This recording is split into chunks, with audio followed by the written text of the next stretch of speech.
What is the current mission statement of the door? To use humor and satire to hold a mirror before the evangelical church.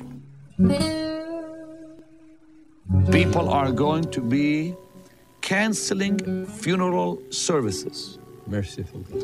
And bringing their dead in their caskets. Do you know if you're an intellectual, you'll probably end up in hell for it? I have our most powerfully blessed item that we've ever offered, our most popular item, the glowing-in-the-dark blessed cross. What's driving that other than the devil, but what's driving this whole deal is a guy named Ole Anthony in Dallas. He says he's anointed of God to bring down televangelists. To me, the best definition of satire can only be seen by example. Jesus' parable about you strain a gnat and swallow a camel, that's satire. The job of a religious satirist is to deconstruct everything and anyone who stands between us and the love of God. You know what did it for me? When they came out with an issue of the door that had Billy Graham with a gun.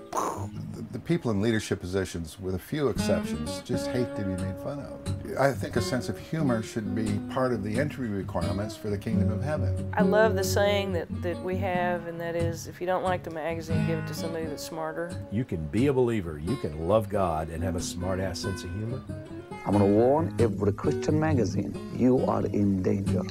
God's people have been made by the media and the movies to look like fools. What kind of card do you want? Tell me, saith God. If you ever watch Christian television, these guys say they talk to God 43 times a day.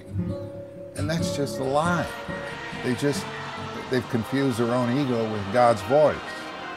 I mean, Jesus Christ was his only son, and he only talked to him verbally 3 times.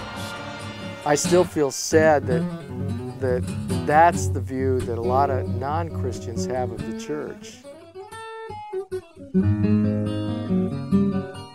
What I tell the editorial board is if we don't get it threatened with at least one lawsuit for every issue, then I consider that issue a failure. You got a machine gun on a swivel mount, and you start shooting sacred cows. And when you hit one that squeals, you come back and shoot it again. Can you give us a couple of examples of going over the top? Publishing a naked centerfold. We were canceled in every religious bookstore in the free world. There's a line between satirizing a subject and slamming someone's soul.